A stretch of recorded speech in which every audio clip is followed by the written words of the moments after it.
नमस्कार, तेज हरियाणा पर आपका स्वागत है। यदि आप पहली बार हमारे चैनल पर आए हैं तो सबसे पहले सब्सक्राइब करें, उसके साथ ही बेल आइकन भी दबा दें ताकि हर अपडेट आपको सबसे पहले पहुंचा सके। रोहतक में सीएम मनोहर लाल का विरोध, पुलिस और किसानों में झड़प के बीच रोहतक में उतरा सीएम का हेलीकॉप्टर।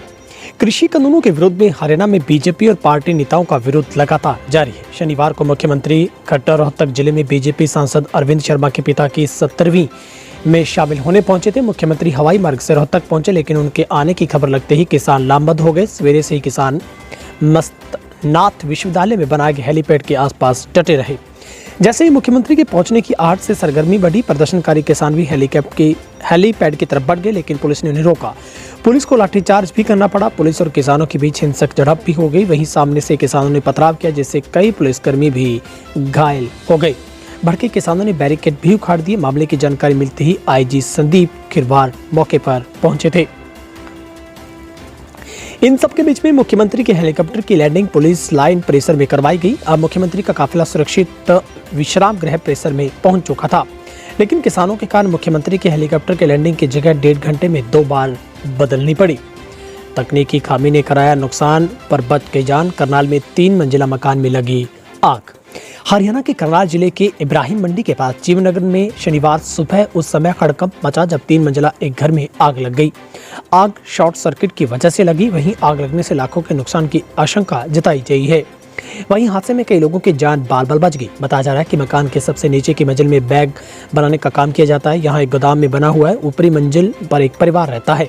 रोज की तरह लोग काम में व्यस्त थे कि अचानक रसोई में धुआं उठने लगा, जिससे देखते ही अफरा तफरी मच गई। आंदन फांदन में ऊपर की मंजिल पर फंसे लोग नीचे दौड़े और नीचे काम कर लोगों को भी बाहर निकाला गया। सोनीपत में सड़क हादसा, 2 लोगों की मौके पर मौत। हरियाणा के सोनीपत जिले के खरगोदा में कुंडली मानेसर पलवल एक्सप्रेस वे पर शनिवार सुबह भीषण हादसा हुआ। हादसे में 2 लोगों की मौके पर मौत हो गई। वहीं 3 लोग गंभीर रूप से घायल हो गए। घायलों में 2 युवकों को सोनीपत के निजी हॉस्पिटल में भर्ती करवाया गया, जबकि एक को पीजी रोहतक भर्ती किया गया है। पुलिस ने शवों को पोस्टमार्टम करवाकर परिजनों को सौंप दिया है और टैंकर चालक के खिलाफ मामला दर्ज किया है। जहां पर बहादुरगढ़ की ओर जा रही कार युवकों ने सड़क के किनारे खड़ी कर रखी थी। वहीं उसकी डिग्गी खोलकर कुछ काम कर रहे थे। इसी दौरान पीछे से आ रहे टैंकर ने गाड़ी में सीधी टक्कर मार दी, जिससे कार उछलकर आगे जा गिरी और 5 युवक गंभीर रूप से घायल हो गए थे। पीएनजी पाइपलाइन में लगी आग, कई मोटरसाइकिल और ट्रांसफार्मर जले। फरीदाबाद थाना सेक्टर 31 क्षेत्र के अंतर्गत पड़ने वाले डीएलएफ इंडस्ट्रियल एरिया में एक कंपनी के सामने पीएनजी गैस की पाइपलाइन व अर्थ मोरवर से खुदाई के दौरान आग लग गई। आग लगने से कुछ ही देर में आसपास की कंपनियों में कार्यरत कर्मचारी में हड़कंप मच गया। आनंद फानंद में लोगों ने इसकी सूचना तुरंत पुलिस व दमकल विभाग को दी। कुछ ही देर में एक के बाद एक मौके पर 10 के करीब दमकल की गाड़ियां पहुंच गई, जिनमें 3 घंटों की कड़ी मशक्कत के बाद आग पर काबू पाया गया। इस अग्निकांड में कई मोटरसाइकिलें व एक ट्रांसफार्मर भी चपेट में आ गया। 54 लाख के गबन के आरोप में महिला बीडीपीओ निलंबित। फरीदाबाद के तिंगाब ब्लॉक की विकासखंड पंचायत अधिकारी बीडीपीओ पूजा शर्मा को भ्रष्टाचार के आरोप में सस्पेंड कर दिया गया है। जिला उपायुक्त यशपाल यादव ने प्रदेश सरकार को पत्र भेजकर बीडीपीओ पूजा शर्मा को सस्पेंड किए जाने की अनुशंसा की थी। जिला उपायुक्त यशपाल यादव ने बीडीपीओ पूजा शर्मा व उनके सहित अन्य के खिलाफ भ्रष्टाचार धोखाधड़ी की धाराओं के तहत थाना सदर बल्लभगढ़ में मुकदमा भी दर्ज करवाया, जिसकी जांच की जा रही है। आरोप है कि शिव गंगा कॉन्ट्रैक्टर फर्म का मालिक ललित मोहन शर्मा उर्फ प्रिंस बीडीपीओ पूजा शर्मा का सगा भाई है। मुजेड़ी ग्राम पंचायत के तत्कालीन सरपंच पंचायत सचिव विजयपाल बीडीपीओ पूजा शर्मा और ललित शर्मा मोहन ने ग्राम पंचायत मुजेड़ी को सरकारी हिदायतों व नियमों की अवहेलना करते हुए 54 लाख रुपए के चेक जारी कर हानि पहुंचाने का आपराधिक षड्यंत्र किया है। चडोनी के बिगड़े बोल, बीजेपी वालों के साथ पंजाब के विधायक जैसा मत करना, पर कसर छोड़ना मत। बीकेयू के प्रदेशाध्यक्ष गुरनाम सिंह चडूनी ने किसानों का आह्वान किया है कि जब तक सरकार किसानों की सभी मांगें नहीं मान लेती, तब तक गांव में भाजपा के किसी भी मंत्री संतरी का कार्यक्रम नहीं होने देना।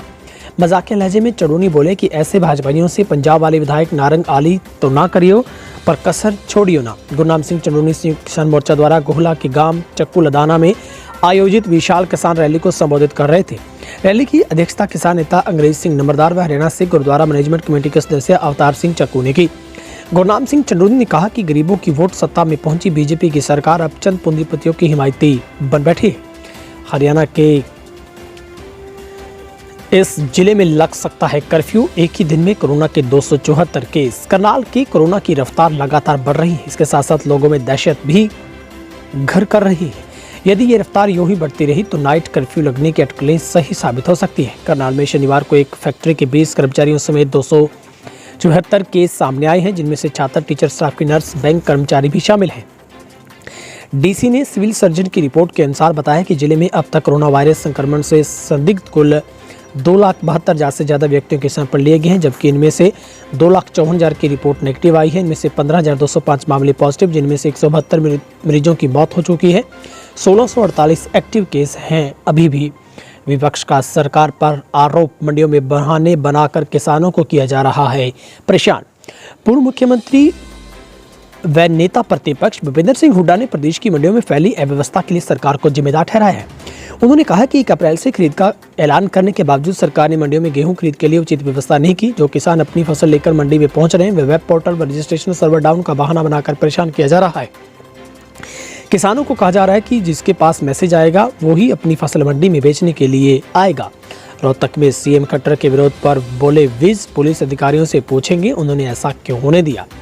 रोहतक में किसानों द्वारा मुख्यमंत्री की हेलीकॉप्टर को उतरने से रोकने के लिए हेलीपैड पर कब्जा करने पर प्रतिक्रिया देते हुए गृह मंत्री विज ने कहा कि इस मामले के लिए हम बिल्कुल सख्त हैं। जो भी पुलिस अधिकारी है उनसे जरूर पूछेंगे कि उन्होंने ऐसा क्यों होने दिया। विज ने कहा कि आंदोलन है और आंदोलन करने में हमें कोई इतराज नहीं है, लेकिन आप किसी दूसरे के कार्यक्रम में दखल नहीं कर सकते, कानून हाथ में नहीं ले सकते।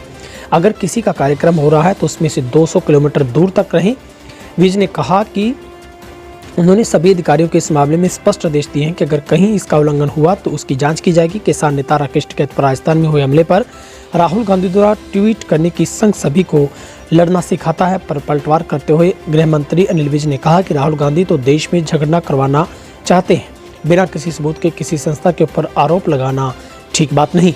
फतेहाबाद में किसानों ने किया भाजपा जिला कार्यालय का घेराव। कृषि कानूनों को रद्द न करने की जिद पर अड़ी भाजपा सरकार के नेताओं को हर जगह किसानों के विरोध का सामना करना पड़ रहा है। जहां पर फतेहाबाद में भी बीजेपी सांसद सुनीता दुग्गल के पहुंचने की सूचना पर जिले भर से पहुंचे काफी संख्या में किसानों ने भाजपा के भुन्ना रोड स्थित जिला कार्यालय का घेराव कर लिया और भाजपा सरकार के खिलाफ जमकर नारेबाजी की। हर थाने में लगेगा खुला जनता दरबार, एसपी खुद करेंगे जनता की शिकायतों का समाधान। नागरिकों की शिकायतों के निपटारे के लिए अब हर थाने में साप्ताहिक खुला जनता दरबार लगा करेगा। खुद एसपी हामिद अख्तर इस दरबार में पहुंच मौजूद रहेंगे। असल में राज्य सरकार की ओर से नागरिकों की पुलिस संबंधी शिकायतों के लिए थाने में साप्ताहिक जनता दरबार लगाने का फैसला किया गया है। एसपी हामिद अख्तर ने बताया कि सभी पुलिस थानों में सप्ताह में एक दिन आमजन की शिकायतों का निपटारा करने हेतु खुला जनता दरबार लगाया जाएगा, जिसमें उपस्थित आम नागरिकों की शिकायतों का मौके पर ही निपटारा करने के साथ साथ उनके निदान हेतु मौके पर उपस्थित पुलिस अधिकारियों को निर्देश दिए जाएंगे। बहादुरगढ़ में एचआईवी संक्रमितों को इलाज के लिए दूसरे शहरों में नहीं आना जाना अब पड़ेगा। शहर के नागरिक हॉस्पिटल में एचआईवी संक्रमितों की जांच और इलाज को लेकर एंटी रेट्रोवायरल थेरेपी यानी कि एआरटी सेंटर की शुरुआत हो गई है। ये सेंटर खुलने से मरीजों को जांच व इलाज के लिए दूसरे शहरों में नहीं आना जाना पड़ेगा। विदित है कि पहले मरीजों को जांच के लिए रोहतक पीजीआई में आना जाना पड़ता था, आर्थिक नुकसान भी होता था, समय की बर्बादी। अब शहर में ये सेंटर खुलने से लोगों को काफ़ी फायदा होगा। रोहतक में आंदोलनकारियों पर लाठीचार्ज के विरोध में किसानों ने हिसार में रामायण टोल किया जाम। रोहतक में सीएम मनोहर लाल के कार्यक्रम का विरोध कर रहे किसानों पर हुए लाठीचार्ज के विरोध में रामायण टोल प्लाजा पर किसानों ने जाम लगा दिया। शाम करीब 6:30 बजे किसानों ने वाहनों के आवागमन को रोक दिया, सरकार के खिलाफ नारेबाजी शुरू कर दी। आसपास के काफी गाँव से किसान रामायण टोल प्लाजा पर पहुंच गए। महिलाएं भी काफी संख्या में टोल प्लाजा पर मौजूद रही। रोड जाम करते हुए हजारों वाहन जाम में फंस गए। किसानों के लिए अच्छी खबर है, मेरी फसल मेरा ब्यौरा पोर्टल अब शुरू हुआ है। हरियाणा के किसानों को भी फायदा होगा। मंडियों में गेहूं की सरकारी खरीद के बीच किसानों के लिए मेरी फसल मेरा ब्यौरा पोर्टल फिर खोले जाने की खबर है। इससे किन्हीं कारणों से पंजीकरण नहीं करवा पाने वाले किसानों को बड़ी राहत मिली है। अब तक मंडियों में कुल 3574 किसान 2.5 लाख क्विंटल गेहूं लेकर पहुंचे हैं। जो किसान अगले सप्ताह अपनी फसल मंडी में लाना चाहते हैं वे ई खरीद पोर्टल पर शेड्यूलिंग अपनी इच्छा अनुसार मंडी व तिथि का चयन कर सकेंगे। उकलाना में आंदोलनरत किसानों को सम्मानित करेंगे अभय सिंह चौटाला। दलित मजदूर किसान संगठन हरियाणा द्वारा रविवार को उकलाना के पुरानी अनाज मंडी में किसान मजदूर सम्मान समारोह का आयोजन किया जा रहा है। दलित मजदूर किसान संगठन हरियाणा के संयोजक बलराज सब्रवाल ने बताया कि इस कार्यक्रम में मुख्य अतिथि के तौर पर किसान केसरी चौधरी अभय सिंह चौटाला शिरकत करेंगे। उन्होंने कहा कि तीनों कृषि कानूनों का विरोध करते हुए दिवंगत मृतक किसानों के स्वजनों को इस कार्यक्रम में सम्मानित किया जाएगा। इसके साथ जो किसान मजदूर कृषि कानूनों के विरोध में जेलों में गए और जो किसान करीब पिछले 5 माह से कृषि कानूनों के विरोध में आंदोलनरत है, उन्हें सभी किसानों को भी अभय चौटाला द्वारा सम्मानित किया जाएगा। करनाल में किसानों ने अधिकारियों को बना लिया बंधक, 5 घंटे तक चला घमासान। करनाल में गेहूं खरीद की नई शर्तों पर किसान भड़क उठे हैं। दोपहर बाद अचानक किसानों ने मार्केट मंडी बोर्ड कार्यालय में अधिकारियों को बंधक बनाकर नारेबाजी शुरू कर दी। गेहूं खरीद के लिए नई शर्तों को वापस लेने की जिद पर अड़े किसानों ने अधिकारियों की एक नहीं सुनी और मांगों को मनवाने के लिए लिखित आदेश की मांग की है। स्थिति पर काबू पाने के लिए लगभग 3 घंटे प्रशासनिक अधिकारियों की बैठकों का दौर चलता रहा। सचिव कार्यालय में एसडीएम, एसएचओ सहित तमाम लोगों ने समस्या के हल को लेकर चर्चा करते रहे। इस दौरान भड़के किसानों ने कार्यालय के चारों एंट्री के दरवाजे बंद कर दिए। गहराता जा रहा है फीस का मुद्दा, स्कूलों के बाहर हुए प्रदर्शन। फीस का मुद्दा अब लगातार तूल पकड़ता जा रहा है। 1-2 स्कूलों में लगातार अभिभावक प्रदर्शन कर रहे थे, लेकिन अब हर तीसरे स्कूल के बाहर अभिभावकों के समूह देखे जा सकते हैं। मामला ऐसा है, स्कूल फीस की मांग कर रहे हैं। अभिभावकों का तर्क है कि आखिर स्कूलों को फीस पूरी क्यों दें। अब स्थिति यह है कि स्कूल विद्यार्थियों का वार्षिक परिणाम रोक रहे हैं। ऐसे में अभिभावक स्कूलों में जाकर प्रदर्शन प्रबंध से जिरह कर रहे हैं। स्कूल संचालकों ने भी जैसे ठान रखी है कि अभिभावकों की एक भी नहीं सुनेंगे। यहाँ पर शनिवार को भी ऐसा कुछ हुआ। कई स्कूलों के बाहर अभिभावकों ने प्रदर्शन किया। शनिवार को सेक्टर 5 स्थित लॉर्ड जेएसएस स्कूल, सेक्टर 48 स्थित कई स्कूलों के बाहर अभिभावक है जो वो एकत्र हुए थे। किसानों पर हुए लाठीचार्ज पर अभय चौटाला का बयान। इनेलो नेता अभय चौटाला ने लगातार चौथे दिन शनिवार को हल्का उचाना के विभिन्न गाँवों के दौरे किए। इसमें गांव में बोलते हुए उन्होंने कहा कि सरकार तीनों कृषि कानूनों को रद्द करने की बजाय किसान नेताओं पर हमले करवा रही है। कानूनों को सरकार द्वारा रद्द करना होगा। जो कानून केंद्र सरकार किसानों के हित में बता रही है, उन कानूनों को किसान चाहते ही नहीं तो केंद्र सरकार इन कानूनों को क्यों लागू करना चाहती है। शनिवार को राजस्थान से आ रहे किसान नेता राकेश टिकैत पर भाजपा कार्यकर्ताओं द्वारा गाड़ियों पर पत्थरबाजी की गई। सरकार चाहती है कि किसानों को इतना डराया व धमकाया जाए ताकि किसान धरनों से अपने आप उठकर घर चले जाए। मंशा पूरी होने वाली नहीं है। इनेलो नेता ने कहा कि आज रोहतक में किसानों पर लाठीचार्ज बेहद दुखद और निंदनीय है। दूसरे राज्यों से चोरी गाड़ियों के फर्जी दस्तावेज पर की गई रजिस्ट्रेशन, सीएम फ्लाइंग ने पकड़ी हेराफेरी। चरखी दादरी अथॉरिटी में तत्कालीन एसडीएम व आरसी क्लर्क द्वारा मिलीभगत कर एक दूसरे राज्यों से चोरी की गाड़ियों का फर्जी दस्तावेजों से रजिस्ट्रेशन करवाने का मामला सामने आया। गुप्त सूचना के आधार पर सीएम फ्लाइंग ने दादरी एसडीएम कार्यालय का रिकॉर्ड खंगाला, जिसके बाद 2 चोरी की गाड़ियों के फर्जी दस्तावेजों पर दोबारा रजिस्ट्रेशन होने का खुलासा हुआ। सीएम फ्लाइंग की शिकायत पर सिटी थाना पुलिस ने तत्कालीन एसडीएम, महिला आरसी क्लर्क के व अन्य के खिलाफ केस दर्ज किया है। अभय चौटाला ने भतीजे डिप्टी सीएम दुष्यंत चौटाला को किया चैलेंज, अगर दम है तो करके दिखाए। कृषि कानून के विरोध में देश में चल रहे किसान आंदोलन के समर्थन में विधायक पद से इस्तीफा देने वाले इनेलो नेता अभय चौटाला ने अपने भतीजे हरियाणा के डिप्टी सीएम दुष्यंत चौटाला को चैलेंज कर दिया है। इसके साथ ही दुष्यंत पर जुबानी हमला बोलते हुए अभय ने कहा कि मेरा भतीजा मेरी ही नहीं मानता, अगर मेरी मानता हो तो मुझे छोड़कर नहीं जाता। अभय चौटाला ने जींद के उचाना में 4 दिवसीय दौरे पर हैं। इनेलो महासचिव अभय चौटाला ने अपने मुख्यमंत्री भतीजे दुष्यंत चौटाला को चैलेंज करते हुए कहा कि दुष्यंत पानीपत और हिसार में प्रोग्राम करते हैं, अगर दम है तो उचाना में करके दिखाए। उन्होंने कहा कि हरियाणा के डिप्टी सीएम उचाना हल्के से विधायक है, लेकिन किसानों के विरोध में चलते दुष्यंत चौटाला 4 महीनों से उचाना नहीं आ पा रहे। पिता के साथ ससुराल वालों की बदसलूकी से खफा नवविवाहिता ने लगाया फंदा। बहादुरगढ़ में नवविवाहिता के हाथों में लगी मेहंदी भी अभी पूरी तरह से नहीं सूख पाई थी कि दहेज प्रताड़ना व अपने पिता के साथ हुई बदसलूकी के चलते फांसी का फंदा लगाकर आत्महत्या कर ली। मृतका का नाम प्रियंका था। मरने से पहले उसने सुसाइड नोट भी लिखा। उसके पति जेठ सास ससुर को अपनी मौत का जिम्मेदार ठहराया है। गांव चौटाला में पंचायत में पानी बिलों के बहिष्कार का किया गया फैसला। जन स्वास्थ्य अभियंत्री विभाग के शहरों की तर्ज पर गांव में ग्रामीणों को पानी के बिल भेजने शुरू किए तो इसका विरोध हो गया है। जहां पर गांव चौटाला में पूर्व उप प्रधानमंत्री के पोते रवि सिंह चौटाला ने पानी के बिलों के खिलाफ गांव चौटाला में पंचायत बुलाकर पंचायत में सामूहिक रूप से फैसला लिया कि कोई भी ग्रामीण पानी का बिल अदा नहीं करेगा। इसके अलावा अगर विभाग गांव में किसी घर आकर पानी का मीटर लगाता है तो वो मीटर नहीं लगवाया जाएगा। इसके अलावा मई माह में गांव चौटाला में सभी गांवों की एक महापंचायत बुलाकर मुफ्त पानी बंद किए जाने के फैसले के खिलाफ पानी के बिलों को जलाने का फैसला किया जाएगा। कुख्यात गैंगस्टर का शार्प शूटर मूसा गिरफ्तार। पुलिस की crime unit sector 17 UP Noida के कुख्यात गैंगस्टर सुंदर और रणबीर भाटी गैंग के शार्प शूटर सचिन उर्फ मूसा को गिरफ्तार करने में सफलता हासिल की है। मूसा पर पुलिस ने 25,000 रुपये का इनाम रखा था। फरीदाबाद पुलिस को हत्या के प्रयास, लड़ाई झगड़े, रंगदारी और फिरौती जैसे संगीन मामलों में इतनी तलाश थी। क्राइम ब्रांच ने इस कब्जे से अवैध पिस्टल के साथ कई जिंदादार कारतूस प्राप्त किए। गुरुग्राम में 700 झुग्गियां जलकर हुई राख। गुरुग्राम में शनिवार की सुबह नाथूपुर इलाके में बनी झुग्गी में अचानक आग लगी, जहां आग की चपेट में आने से बनी करीब 700 झुग्गियां जलकर खाक हो गई। दमकल विभाग को रात लगभग 2 बजे आग की सूचना दी गई थी।